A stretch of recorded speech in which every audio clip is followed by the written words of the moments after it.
amém, né? Amém.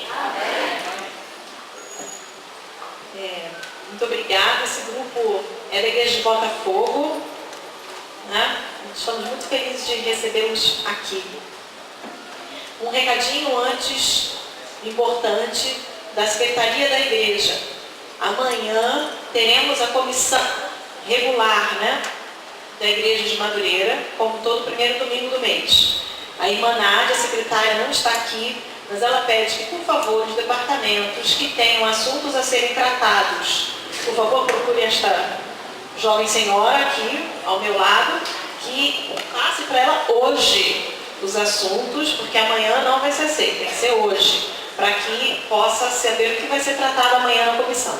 Né? Então, amanhã às 17 horas, a comissão da igreja se reunirá. Bom dia, feliz sábado. Que fim de semana especial tivemos semana passada, não foi? Sabe que eu estou com saudade? A gente ficou cansado, né? Ficamos cansados. O sábado foi intenso. Intenso. Né? A gente não parou. Mas foi tão bonito ver o povo de Deus reunido ali no Parque Madureira.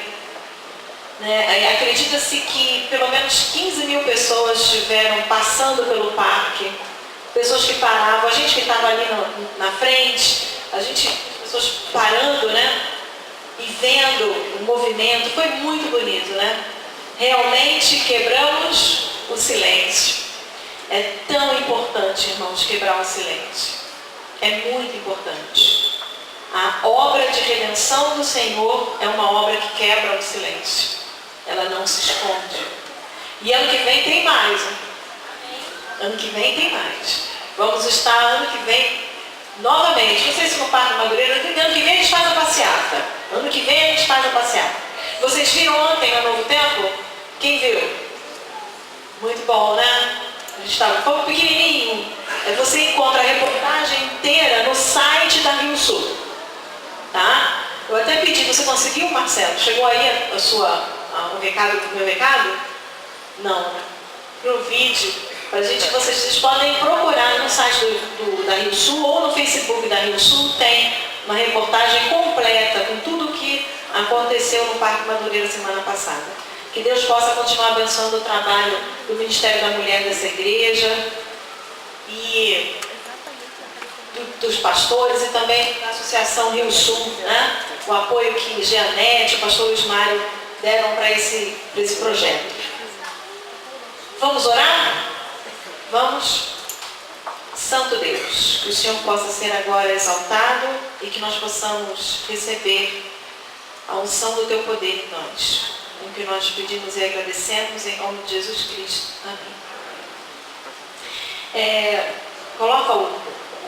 Eu vou começar apresentando para vocês a nossa Constituição. Quantos já leram a Constituição do Brasil? A gente não lê a Constituição do Brasil, pouquíssimos. Só os advogados, né, gente? Quantos têm a Constituição em casa? Isso, a Constituição a gente tem que ter em casa, hein, irmãos? E lá no artigo 205 da Constituição Federal, está dizendo o que é educação, ou como deve ser, na verdade, a educação no nosso país. E está dizendo lá, a educação é um direito de todos e dever do Estado e da família. Será promovida e incentivada com a colaboração da sociedade, visando ao pleno desenvolvimento da pessoa, seu preparo para o exercício da cidadania.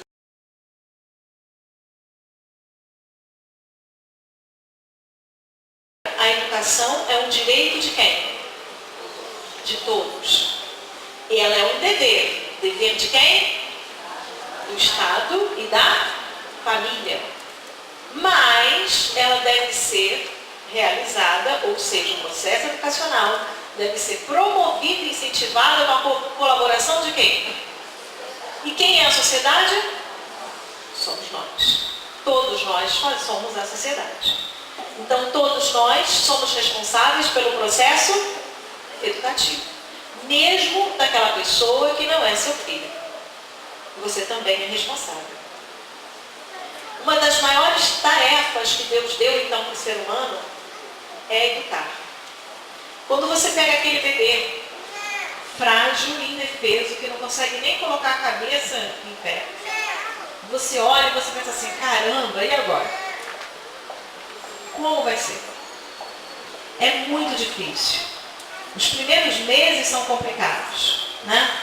Acordar de hora em hora, amamentar, é fralda até que chega. Quando você pensa que agora eu vou descansar, né? Lá vai mais fralda.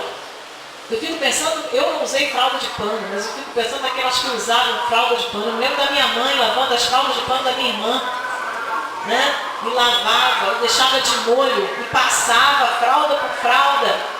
Era muito complicado. Hoje a gente tem a descartável. Também tem umas mais modernas que não são descartáveis, são as biodegradáveis, que são interessantes. Eu estava vendo e são muito interessantes. Você lava na máquina mesmo, né? É um processo bem ecológico, né? E aí então, a gente vê como é difícil. Mas aí aquela criança vai sentando, a criança vai andando, a criança vai falando. Aí a gente começa a perceber que amamentar e trocar a fralda é fácil demais quando ela faz a primeira birra, né? Quando ela levanta a mão para você pela primeira vez para te bater. Você pode nunca ter batido nesta criança, mas ela vai bater em você. Você pode ter certeza disso. Então é muito fácil. Trocar fralda e amamentar é fácil, o problema vem depois. Educação é uma obra divina, é uma obra concedida por Deus. E ela é uma tarefa que foi nos dada para fazermos todos os dias. Eu fico pensando, eu estava falando isso ontem na sala de aula. Tem filhos por aí assim, né? Assim, não pensam em como é a responsabilidade de educar uma criança. A bagagem e o preparo que nós devemos ter para educar é muito importante. A educação, ela é fundamental para a filosofia adventista. Vocês sabem que nós temos uma filosofia, né? A igreja adventista, o movimento adventista é um movimento também filosófico. E ela se depara e se preocupa com um ser humano como um todo, a nossa filosofia. Por isso, nosso sistema educacional, o nosso sistema de saúde, né? A gente não se preocupa apenas com o pessoal vem à igreja e pronto. A gente tem uma visão ampla do ser humano. Então, por isso, a nossa filosofia adventista tem uma preocupação muito séria com o tema educação. E para a gente poder entender isso, a gente vai citar ou vai estudar aqui 4 coisas importantes para essa filosofia adventista de educação, ou filosofia adventista como um todo. Primeiro, o ideal da educação. Todo o ideal de educação adventista se encontra no livro Educação, da irmã Ellen White. Na verdade, ela escreveu alguns livros sobre o tema. Alguns são compilação. Orientação da Criança, por exemplo, é um livro de compilação, onde eles pegaram vários trechos e compilaram, né? O Educação não é um livro de compilação. Fundamentos da Educação Cristã também não é. Ou seja, é um livro de escritos realmente dela. É um livro muito bom, interessantíssimo de ler. E está escrito lá assim, ó. O ideal da educação é promover o desenvolvimento harmônico das habilidades física, intelectual e espiritual dos educandos, preparando-os para a vida terrena e para a eternidade. Esse é o ideal da educação adventista. Eu não estou falando de escola, eu estou falando de filosofia educacional adventista. É um pouco diferente. E como a gente pode, então, desenvolver uma vida, um educando, essas habilidades físicas e espirituais no educando? Qual a nossa fonte de conhecimento? Eu gostaria que os irmãos acordassem agora, quem está dormindo, acorda, e abra a sua Bíblia em Colossenses, capítulo 2.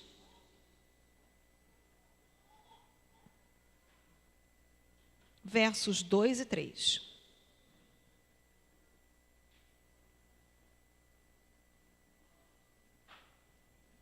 Diz lá assim,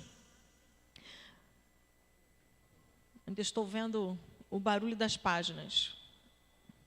Então, quando o barulho das páginas cessarem, é porque todos já abriram. Colossenses 2, versos 2 e 3 diz assim: para que os seus corações sejam animados, estando unidos em amor e enriquecidos da plenitude do entendimento para o pleno conhecimento do mistério de Deus, Cristo, no qual estão escondidos todos os tesouros da sabedoria e da ciência. Vamos ler mais, vamos ler agora Jó, para a gente tirar a dúvida. Jó 12, 13. 12, versículo 13. Diz assim: com Deus está a sabedoria e a força. Ele tem conselho e entendimento. Então, a fonte da sabedoria educacional deve ser quem? Deus. Quando Deus criou o ser humano, Ele criou um ser humano o quê? Perfeito, não foi? Afinal de contas, o ser humano foi criado à imagem e semelhança de quem? De Deus. E Deus é o quê? Deus é perfeito. Se Deus criou, então, o ser humano à imagem dele, Ele nos criou o quê? Perfeitos. É difícil a gente falar isso, né? Que a gente foi criado perfeito por Deus. Nós fomos criados perfeitos. Porque fomos criados à sua imagem e semelhança. Isso significa que nós tínhamos a capacidade intelectual, física e espiritual que Ele desejava para a gente. Nós conhecíamos a verdadeira liberdade. Mas o pecado entrou no mundo. Graças às decisões que Adão tomou. Né? E aí, então, essa nossa perfeição, não é isso? Foi o quê? Afundando, foi sumindo ao longo dos séculos.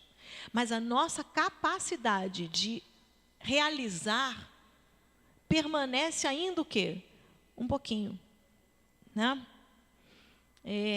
Quando você pega as pirâmides do Egito, ou você visita lá as ruínas das grandes civilizações americanas, os maias, muita gente duvida que eles tinham capacidade de fazer aquilo. Eu tenho um aluno que morou na Guatemala.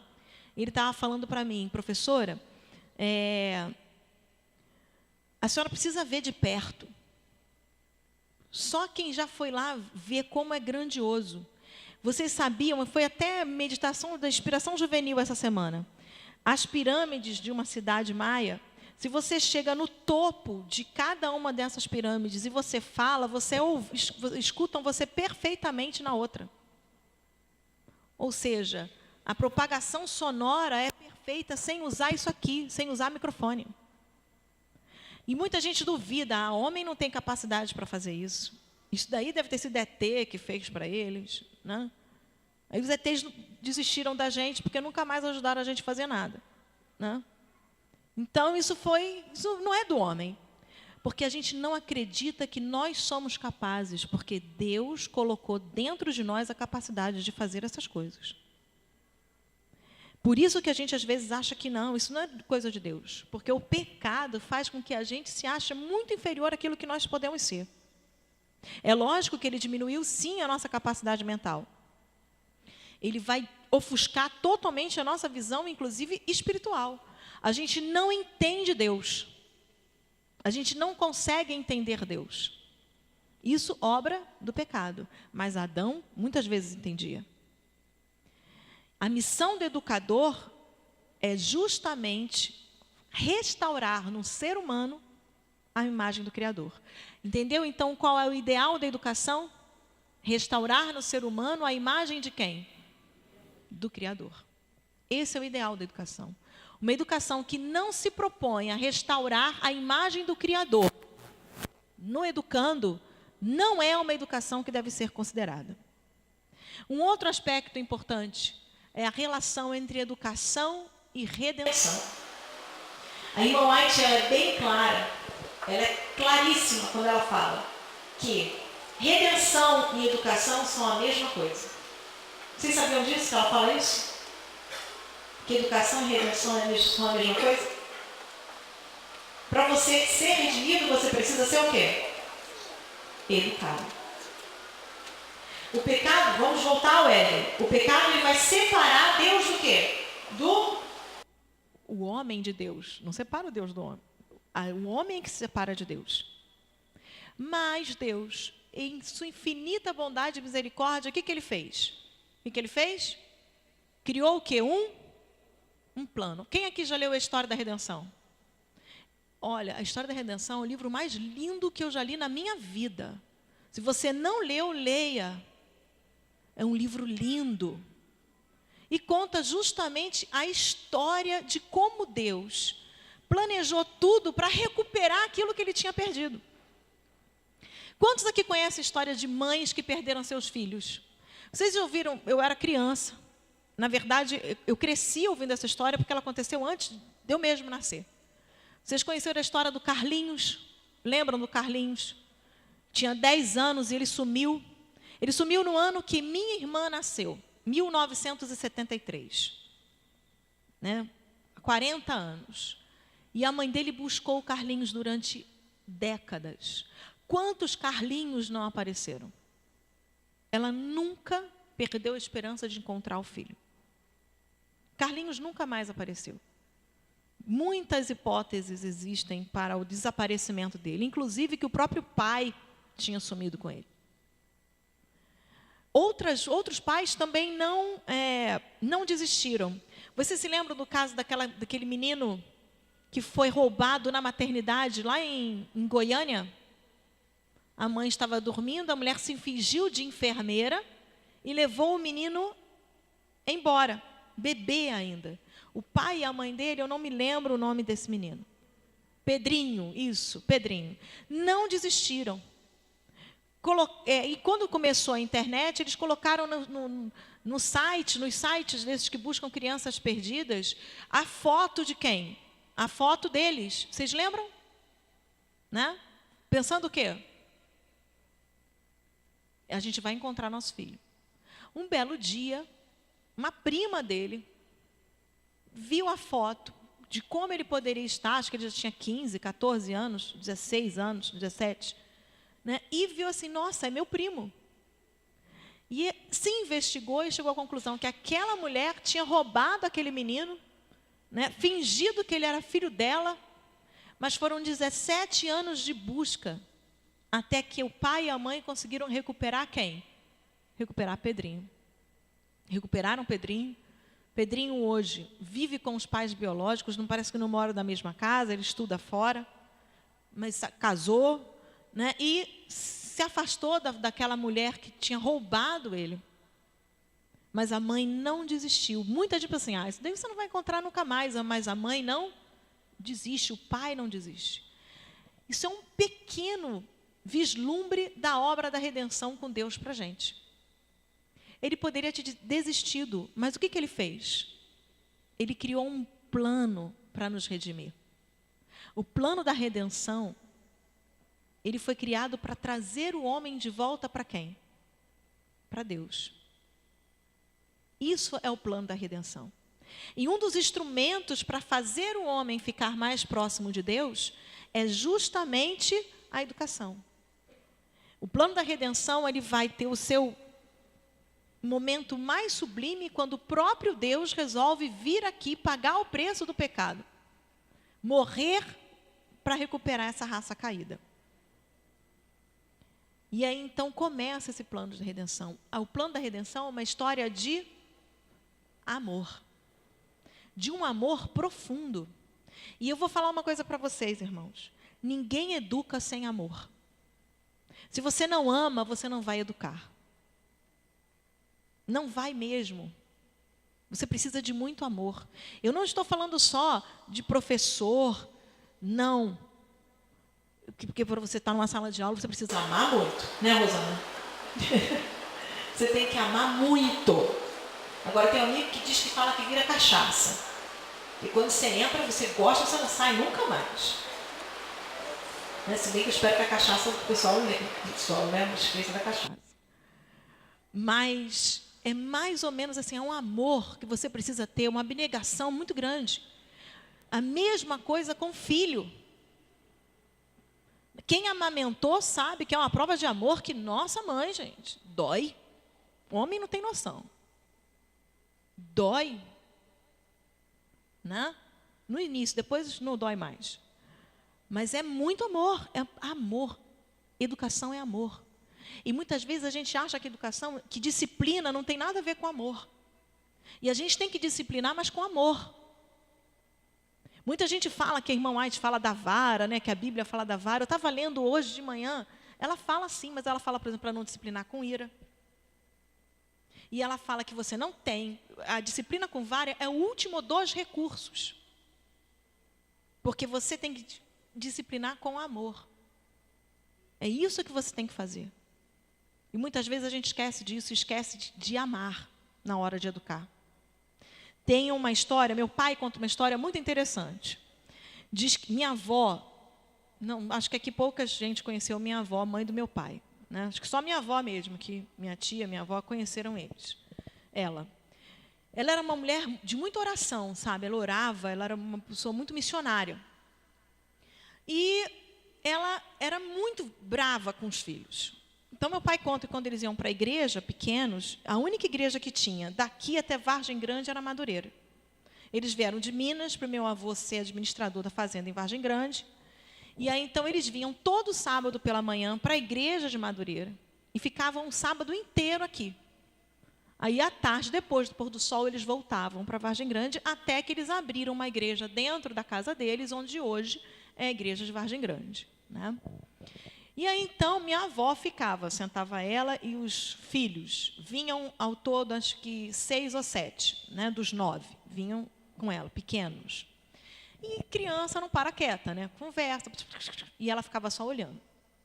No fim do sábado, ela conversava com eles, ela ria com eles durante o sábado, aí vinham para a liga jovem, que não era culto jovem, não era liga, iam para casa, faziam pôr do sol e tal. No final de noite, ou até mesmo no domingo pela manhã, ela chamava um por um. E olha, você fez isso, isso, isso, isso, isso.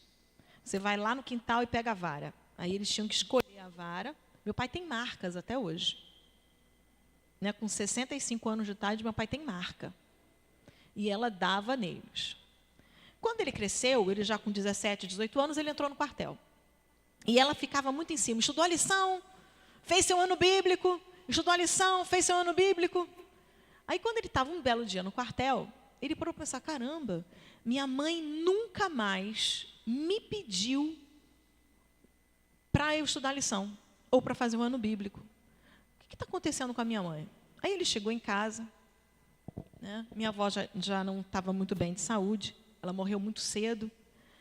Ele falou assim, mãe, a senhora nunca mais brigou comigo. Nunca mais a senhora me bateu, ou nunca mais a senhora brigou comigo porque eu não estudei a lição. Por quê?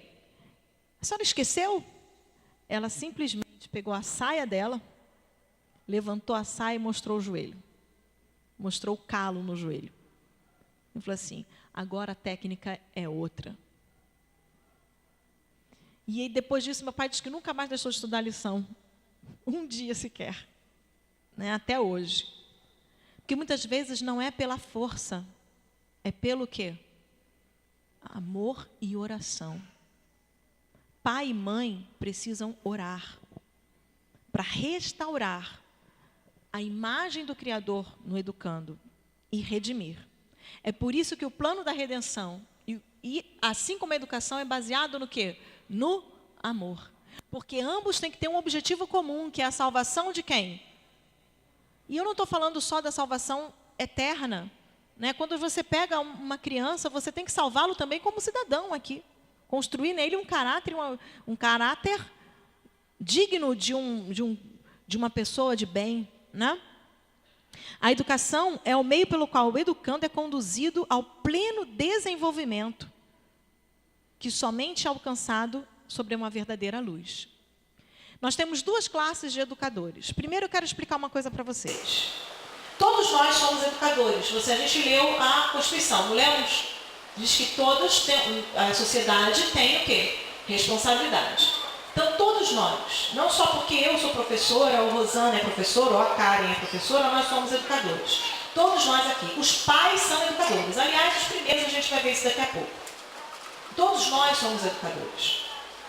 E existem, então, duas classes de educadores. Isso está no livro Orientação à Criança, da Criança, onde ela diz que existem dois tipos. Os primeiros são canais de luz.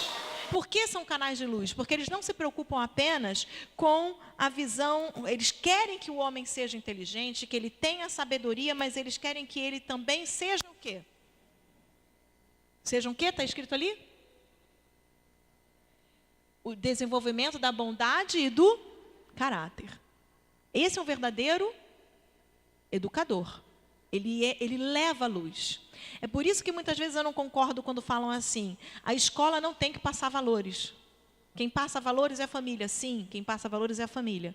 Mas a minha responsabilidade, como cidadão, é também passar valores. Todos nós podemos passar valores. Todos nós. A outra classe é uma classe de educadores que é usada por Satanás. Ele é um agente de Satanás. Por quê? Porque não almeja a sabedoria celestial. Apenas a sabedoria o quê? Terrena. E mais, muitas vezes ensinam filosofias que afastam de quem? Afastam da verdadeira filosofia cristã. Afastam de Deus. Existem 3 escolas. São 3 escolas que nós temos. Deus estabeleceu 3 escolas. A primeira escola, a mais importante, é a escola do lar.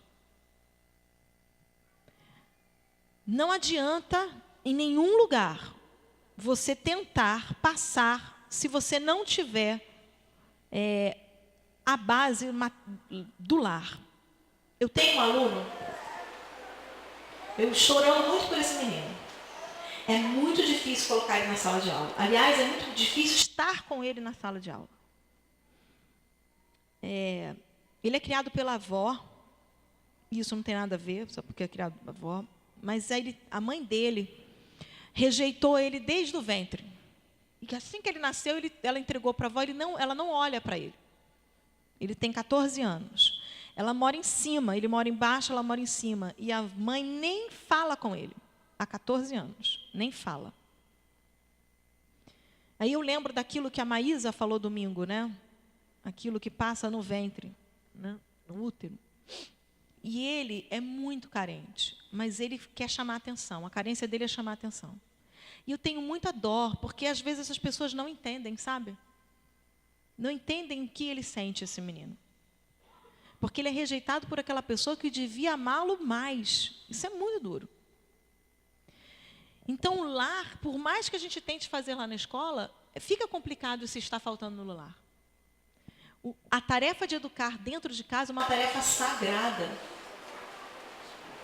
Pai e mãe devem se preparar diariamente através da oração para educar os seus filhos. A oração deve ser a primícia de todo pai e mãe. É uma obra tão importante para Deus que olha o que ele fez. Juízes, vamos abrir Juízes.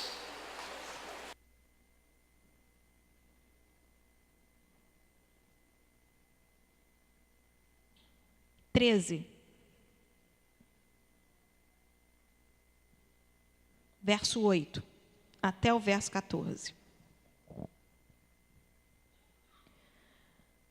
Então Manoá suplicou ao Senhor, dizendo: Ah, Senhor meu, rogo-te que o homem de Deus que enviaste venha ter conosco outra vez e nos ensine o que devemos fazer ao menino que há de nascer. Ele enviou um anjo para Manoá para que ele ensinasse aquilo que deveria ser feito com aquele menino. E Deus ouviu a voz de Manoá, e o anjo de Deus veio outra vez ter com a mulher, estando ela sentada no campo. Porém, não estava com ela seu marido Manoá. Apressou-se, pois, a mulher e correu para dar a notícia a seu marido e disse-lhe: Eis que me apareceu aquele homem que veio ter comigo outro dia. Então Manoá se levantou, seguiu a sua mulher e, chegando à presença do homem, perguntou-lhe: És tu o homem que falou a esta mulher? E ele respondeu: Sou eu. Então disse Manoá: Quando se cumprirem as tuas palavras, como se há de criar um menino e que fará ele? E respondeu o anjo do Senhor a Manoá: de tudo quanto eu disse à mulher, se guardará ela. Ou seja, os pais de Sansão queriam saber como educar Sansão. E eles pediram a Deus. A gente pode pedir, eu gostaria muito que o anjo viesse e falasse assim: educa seus filhos assim, assim, assim. Mas eu não preciso que o anjo apareça para mim. Porque a gente, hoje em dia, nós temos o quê? O que nós temos? A literatura, a Bíblia, temos livros maravilhosos de educação, seja ele do espírito de profecia, seja não espírito de profecia, seja eles da CPB ou não da CPB. Nós precisamos ir atrás de oração e de como podemos educar da melhor forma. Nós precisamos nos preparar. Assim como Deus enviou o anjo para Manoá, Ele envia também pessoas, Ele envia livros e literatura, para que a gente possa perceber. É muito importante a leitura. Eu recomendo um livro para vocês. Se chama Pais Guiados pelo Espírito. Da autora, da esposa do autor do Fuga para Deus. Esse livro é sensacional, pais leiam. Para quem tem mais de um filho, então, é muito importante. A segunda escola é a igreja. A igreja é uma escola extremamente importante e, segundo Ellen White, a igreja está se negando, ela está negando o seu papel educacional. Negando. Por quê? Porque qual o papel da igreja e da escola? Resgatar o quê? Pessoas. O papel é resgatar pessoas para Cristo, proporcionar comunhão e adoração a Ele. É contribuir com a obra de quem? Com a obra da redenção. Esse é o papel da igreja. É por isso que, às vezes, a gente cansa, a gente fica cansado, mas a gente tem que vir aqui trazer o filho, sim, na escola sabatina, ou no Clube dos Bravadores, ou nos Aventureiros. É por isso também que a gente, como membros da igreja, temos que criar a nossa consciência de que nós também somos agentes educadores das nossas crianças. Não é uma coisa bonita ver nossas crianças aqui na adoração infantil? Mas quando a gente quer cortar alguma coisa do culto, porque o culto está grande demais, qual a primeira coisa que a gente corta? Tá certo? Vocês tirem a conclusão de vocês. Certo? Não tem. Eu já pedi, corta a adoração infantil. A gente sempre, por último, vê o quê? Ver elas. Irmãos, tem gente aqui na igreja que não sabe nem como é que funciona as classes lá atrás. Não sabe nem como funciona. E eu posso falar uma coisa para vocês. Funciona, olha, eu gosto de ir lá só para ver. E é tudo, tem um estudo psicológico de como cada classe deve agir, deve ser, de acordo com o desenvolvimento mental de cada criança. A instituição leva muito a sério as salinhas, que a gente chama de salinhas. Escolinha, antigamente era escolinha. São escolas mesmo. Eu bato palma para todos os nossos professores aqui. O tempo que se gasta. O tempo que se gasta. Eu já trabalhei muito tempo com isso. Às vezes, a semana, a gente está cheio de coisa para fazer, mas tem que fazer alguma coisa para a escola sabatina. É uma obra impressionante. Eu me lembro. Quantos aqui não lembram da sua professora? Eu me lembro da minha professora dos primários, Terezinha Marques. Como ela era abnegada com a gente. Certo? E numa época que a sala era sala de aula também. Então, tinha que chegar mais cedo para montar a sala todinha, porque a sala não ficava arrumada a semana inteira.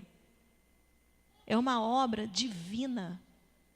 É uma obra divina. Uma vez falaram para mim assim, você é muito, muito boa para ficar lá atrás com as crianças. Eu olhei e falei assim, não acredito que eu estou ouvindo isso. Os melhores tinham que estar lá. Porque eles são a base e o futuro disso aqui. Muitas vezes a gente faz de qualquer jeito. A igreja precisa se preparar para isso. A igreja ela precisa educar as suas crianças. É uma necessidade divina. Redenção e educação são a mesma coisa. Mesma coisa. Isso está lá no livro Orientação da Criança. Educação e redenção são a mesma coisa. Somos, então, como membros responsáveis pela educação das crianças, jovens e demais membros da igreja. A terceira escola é a própria escola. Aí a pergunta: como podemos identificar aquela que Deus estabeleceu para colaborar na educação dos nossos filhos e filhas? E a resposta vem logo embaixo. É só você analisar o perfil dessa escola. Todo dia, toda quarta-feira, quando eu volto de Campo Grande com Moisés, a gente dá 2 aulas lá e corre para o CAJ. A gente passa em frente ao Shopping Bangu. E aí, na porta do shopping, tem uma porção de gente uniformizado, que dentro do shopping tem uma escola. Aí eu conversando com ele, poxa, como que alguém coloca um filho numa escola dentro de um shopping? Aí eu pensei, não, o pior é a rede de ensino colocar uma escola dentro do shopping. Educação e shopping não combinam. Isso é o quê? A educação hoje é o quê? Dinheiro, infelizmente. Mas eu vou colocar lá porque lá meu filho vai passar no primeiro lugar, no qualquer concurso que ele for fazer, ou então no vestibular. Porque a gente, na nossa pequenez, a gente pensa apenas aqui. A gente não pensa o quê? No céu. Certo? A gente não pensa no céu. Eu fico pensando, aí eu vendo aquelas crianças todinhas no shopping. Sem falar que para mim é uma tentação. Se eu fosse estudar num shopping com 14 anos de idade, eu ia ficar no shopping, rodando. Eu não ia para a sala de aula. Não ia. Né? Mas porque a gente não tem uma visão do que é realmente o ambiente que a gente precisa para o nosso filho. Vocês entenderam quando eu falei que a Igreja Adventista tem uma filosofia? Nós construímos esta filosofia. Uma vez me falaram que a gente faz uma redoma de vidro nas nossas crianças. Né? A gente cria realmente uma redoma de vidro. E eu acho que tem que criar. Tem uma hora que eles têm que sair dessa redoma. Aí eles têm que estar preparados. Então, são 3 agentes importantes. Visualize que tipo de escola você está dando para o seu filho. Se é uma escola que está passando os mesmos valores que você está passando em casa e que a sua igreja também está passando. Porque a escola tem que habilitar para ser cidadão aqui e para ser cidadão da pátria o quê? Celestial. A educação é uma responsabilidade de todos. Isso ficou bem claro. Deus chamou a cada um de nós para sermos agentes educacionais, para sermos educadores. Mas que tipo de educadores? Os que levam trevas ou os que levam luz? Os que levam o quê? Luz. No lar, na escola ou na igreja, nós devemos sempre promover esse desenvolvimento harmonioso que Deus quer, dos aspectos físicos, intelectuais e também os espirituais. Esses 3 agentes devem estar sempre em dia. Quem é que tem o poder de restaurar o ser humano? Deus. E quem pode ajudar a Deus nessa obra? Nós. Nós podemos ser agentes dele. Eu vou fechar com 3...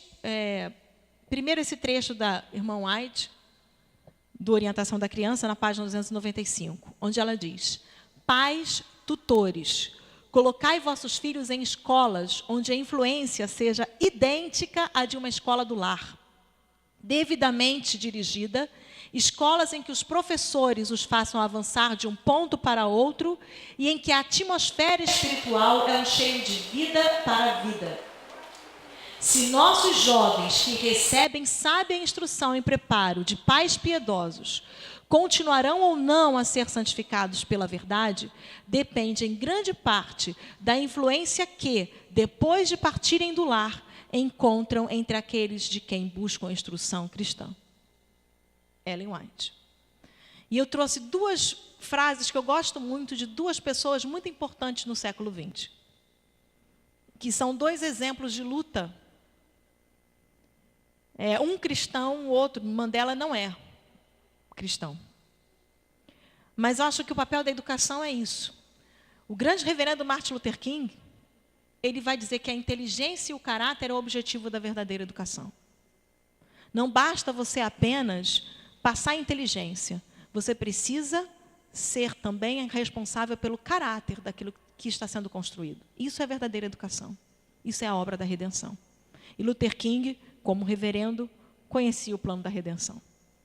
Agora, Mandela, ele vai dizer, na sua visão mundana, né, de um grande líder que lutou contra um dos absurdos maiores que existiu nessa terra, que foi o apartheid, ele vai dizer uma grande coisa sobre a educação, que a educação é a arma mais poderosa que você pode usar para mudar o mundo. E como que a gente vai mudar o mundo?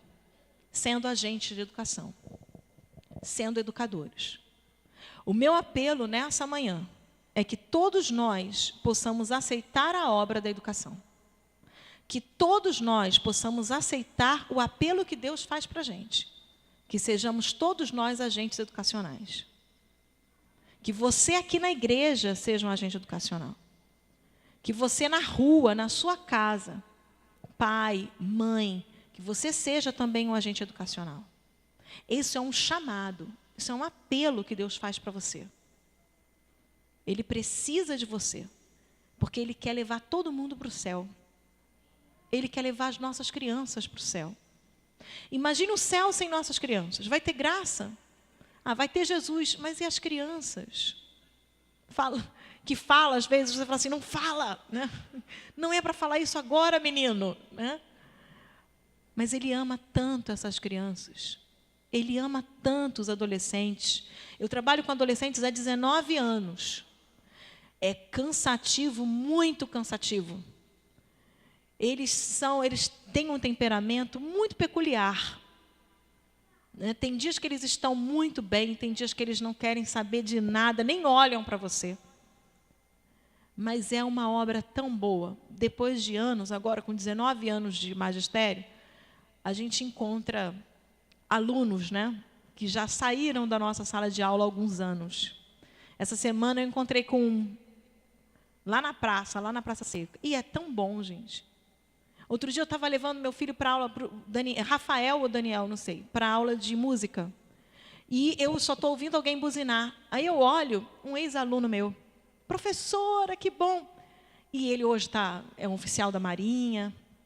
É tão bom você ver que a gente contribuiu para o crescimento de um ser humano. Né? Isso não existe obra mais sublime para Deus do que você participar do crescimento de alguém. Isso é divino. E Ele te chama para fazer parte disso. Ele te chama, é inesquecível. Eu lembro das aulas da professora Márcia, ela não gosta que eu fale não, mas eu lembro das aulas de religião da professora Márcia Eros. De como a gente leu o grande conflito nas aulas de religião, lá na 7ª série. Alexandre lembra, Mirinha também lembra. Né? Eu tive uma professora de português que eu nunca mais a vi porque ela se mudou para Campos. Aí um dia minhas irmãs foram cantar lá. Aí meu pai me colocou no telefone e falou assim, olha aqui quem está aqui, fala com ela. Eu chorei. Porque ela teve uma importância tão grande para a minha construção como pessoa nas aulas de português dela. Eu acho que todos nós aqui temos o professor de escola sabatina que te ajudou, o professor da escola, que também foi importante para a sua construção, e seu pai e sua mãe. Por que a gente ama tanto pai e mãe? Porque eles, mesmo dando bronca na gente, nos ajudaram o quê? Nos ajudaram a ser quem somos. A obra de educação é uma obra de Deus. E ela precisa de vocês. O grupo vai cantar agora. Vai cantar uma música que fala de apelo, que fala que para você aceitar, para a gente poder ser realmente um agente de educação, você precisa aceitar Jesus. Você precisa aceitar Ele como seu grande mestre. para você poder conseguir ser um agente de educação. Para você ser um educador, você precisa aceitar Jesus no seu coração. Nenhuma obra vai ser eficiente se você não aceitar. Como pai, como mãe ou como professor de escola sabatina. Nenhuma obra, se você não colocar Jesus em primeiro lugar. No seu lar, aqui na igreja ou na escola. Vamos ouvir.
Tá? Vamos fazer uma oração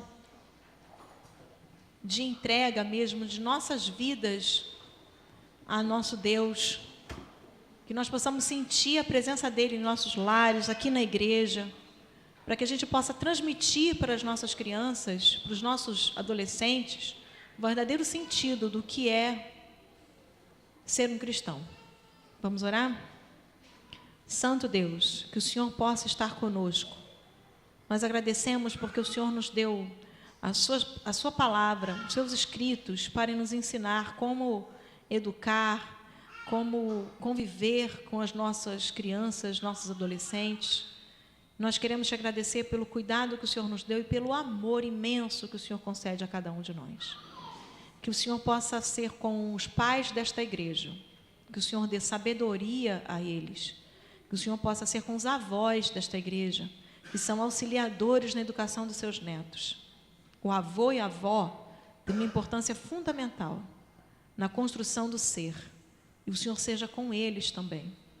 Seja com os professores de escola sabatina, com aqueles que estão lá atrás com as nossas crianças. Que o Senhor abençoe a vida e a família deles. Que eles possam ter a consciência do importante papel que eles têm para a formação do caráter dessas crianças. Que o Senhor possa abençoar ao pastor desta igreja, o nosso mestre, educador maior, aqui, o nosso líder espiritual. Que o Senhor possa ser com ele, com sua esposa, seus filhos. Que o Senhor possa fazer com que o lar dele possa ser um lar onde emane amor e paz para todos os membros dessa igreja. Abençoe a nossa vida, abençoe este sábado, que o Senhor possa estar conosco em cada momento que nós estivermos durante este sábado, em pensamento e em ações. É o que nós pedimos e agradecemos em nome de Jesus Cristo. Amém.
499.